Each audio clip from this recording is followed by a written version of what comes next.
আজ আমি একটি শরবত আর তার প্রিমিক্সের রেসিপি শেয়ার করব, যেটা আপনারা 2 থেকে 3 মাস ফ্রিজে স্টোর করে রাখতে পারবেন। আর এই প্রিমিক্স যদি থাকে তাহলে 5 থেকে 10 মিনিটের মধ্যে শরবত তৈরি করতে পারবেন। সে আপনার হোলিতে বানান বা ইফতারে বানান বা বাড়িতে গেস্ট আসলে বানিয়ে দিন।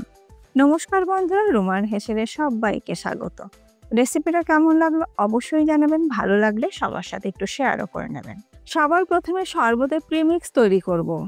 আর এই প্রিমিক্সে আমি চিনির বদলে মিশ্রি ব্যবহার করব।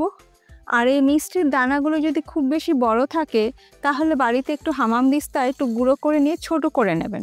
তারপর সেটাকে মিক্সিতে দিয়ে ফাইন পাউডার তৈরি করে নেবেন, তাহলে মিক্সির প্রেশারটা অনেকটাই কম পড়বে। আর এই প্রিমিক্সটা তৈরি করতে কিন্তু আপনার ম্যাক্সিমাম সময় লাগবে 5 মিনিট। আর আপনারা কিন্তু মিষ্টির বদলে চিনিও অবশ্যই ব্যবহার করতে পারেন, তবে মিষ্টি অনেক হেলদি আর গরমে শরীর ঠান্ডা রাখে। আর দেখুন, মিষ্টিটা কিন্তু আমি একদম ফাইন পাউডার তৈরি করে নিয়েছি। এইরকমই কিন্তু ফাইন পাউডার তৈরি করে নিতে হবে যদি মিষ্টি আপনারা ব্যবহার করেন। এবার এই গুঁড়ো করে নেওয়া মিষ্টির মধ্যে আমি দিয়ে দিচ্ছি 1/4 কাপ মিল্ক পাউডার। মিল্ক পাউডারটা দিলে কিন্তু স্বাদটা ভীষণই ভালো হয়, একটা ক্রিমি টেক্সচার আসে। ভ্যানিলা ফ্লেভারে কাস্টার্ড পাউডার আমি দিয়ে দিচ্ছি 1/4 কাপ। ভাঙা কাজু আমি দিয়ে দিচ্ছি 1/4 কাপ।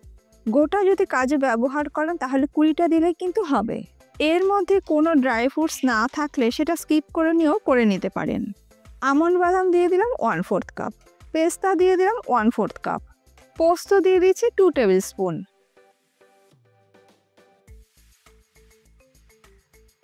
ছোট এলাচ দিয়ে দিলাম 7-8টা। আর দিয়ে দেব কেশর 1 পিঞ্চ। এটা সম্পূর্ণ অপশনাল, ইচ্ছে হলে দেবেন, ইচ্ছে না হলে দেবেন না, তবে দিলে কালারটা ভীষণই ভালো আসে। এবার এই সব কিছু একসাথে একদম ফাইন পাউডার তৈরি করে নেব। আমাদের শরবতের জন্য প্রিমিক্স একদম রেডি। একটা বাটির মধ্যে এবার আমি ঢেলে নিচ্ছি। আর এই প্রিমিক্স যদি তৈরি করা থাকে তাহলে কিন্তু যখন ইচ্ছে তখনই কিন্তু আপনারা শরবত তৈরি করে নিতে পারবেন। তাছাড়া এইটা দিয়ে আপনারা আইসক্রিম বানাতে পারবেন বা পায়েস ঠায়েস যদি বানান তার মধ্যে যদি একটু দিয়ে দেন তাহলে তার স্বাদটাও কিন্তু ভীষণই ভালো হয়।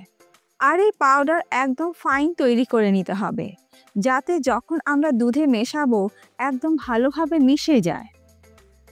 আর যেসব বাচ্চারা শুধু দুধ খেতে পছন্দ করে না, সেই দুধের মধ্যে যদি এই প্রিমিক্স একটু মিশিয়ে দেন তাহলে কিন্তু তারা সহজেই খেয়ে নেবে। আর এই প্রিমিক্সটা কিন্তু ভীষণই হেলদিও, আর বাচ্চাদের অনেক এনার্জিও দেবে। এবার এই প্রিমিক্সের ওপর দিয়ে দিলাম অল্প পরিমাণে আমন্ড বাদাম কুচি আর পেস্তা কুচি। আর দিয়ে দিলাম 1 পিঞ্চের মতন কেশর। ওপর থেকে যদি এই রকম একটু ড্রাই ফ্রুটস দিয়ে দেওয়া হয়, শরবত তৈরির পর খাওয়ার সময় মুখে পড়লে খেতে ভালো লাগবে। এবার এই প্রিমিক্সটা একটা এয়ারটাইট কন্টেনারের মধ্যে ভরে ফ্রিজে আমি রেখে দেব। 2 থেকে 3 মাস বা তারও বেশি কিন্তু এটা ভালো থাকবে। তবে ওতেও অবশ্যই কিন্তু এটা ফ্রিজেই রাখতে হবে। যেহেতু এই শরবতটা আমি হোলি স্পেশাল বা ইফতার স্পেশাল রেসিপি করছি, তাই এই প্রিমিক্সটা কিন্তু আপনারা আগেই তৈরি করে রেখে দিতে পারবেন। তাহলে হোলির দিন বা ইফতারে কিন্তু আপনাদের বানাতে 2 মিনিটের বেশি সময় লাগবে না এই শরবতটা। এরপর আমি শরবতটা বানিয়েও আপনাদের দেখিয়ে দিচ্ছি। একটা ফ্রাই প্যানের মধ্যে আমি প্রিমিক্স দিয়ে দিলাম 2 টেবিল স্পুন। আর দুধ আমি দিয়ে দিচ্ছি 2 কাপ। প্রথমে আমি প্রিমিক্স 2 টেবিল স্পুন দিচ্ছি, যদি প্রয়োজনে লাগে তাহলে পরে আরেকটু অ্যাড করে দেব। সাথে এটাকে ভালো করে আমি মিশিয়ে নিচ্ছি। আপনারা শরবতটা কতটা ঘন রাখবেন, কতটা পাতলা রাখবেন, সেই অনুযায়ী কিন্তু আপনারা প্রিমিক্সটা অ্যাড করবেন। এটা সম্পূর্ণ আপনাদের নিজেদের ওপরে কিন্তু নির্ভর করছে। এবার গ্যাসের ফ্লেমটাকে মিডিয়াম টু হাইতে করে দিয়ে এটাকে জাল দিয়ে নেব। মিনিট 2-3 সময় ধরে এটাকে জাল দিয়ে নেব। খুব বেশিক্ষণ সময় ধরে এটাকে কিন্তু জাল দেওয়ার দরকার নেই, কারণ এর মধ্যে আমরা কাস্টার্ড পাউডার ব্যবহার করেছি, তো এমনিতেই ঘন হয়ে যাবে। আমি এই রকম ঘনত্ব রাখছি। এই পর্যায়ে আমি গ্যাসের ফ্লেমটাকে বন্ধ করে দিলাম। আর ঠান্ডা হয়ে গেলে এটা কিন্তু আরও ঘন হয়ে যাবে, তাই খুব বেশি সময় ধরে জাল না দেওয়াই ভালো। দেখুন, এটা আমি ঠান্ডা করে নিয়েছি আর এটা কিন্তু একদম পারফেক্ট ঘনত্বেরই আছে। তবে আপনারা যদি এর থেকে বেশি ঘন করতে চান সেটা করতেই পারেন। তবে এরপর আমি আরও 2 টেবিল স্পুন কিন্তু প্রিমিক্স এর মধ্যে অ্যাড করেছিলাম।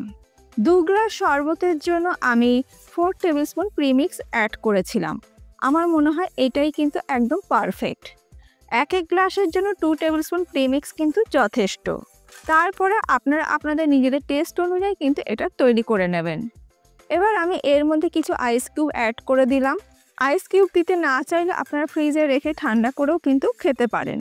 আর যেহেতু হোলি স্পেশাল করছি তার জন্য কিছু রোজ পেটালও আমি দিয়ে দিলাম।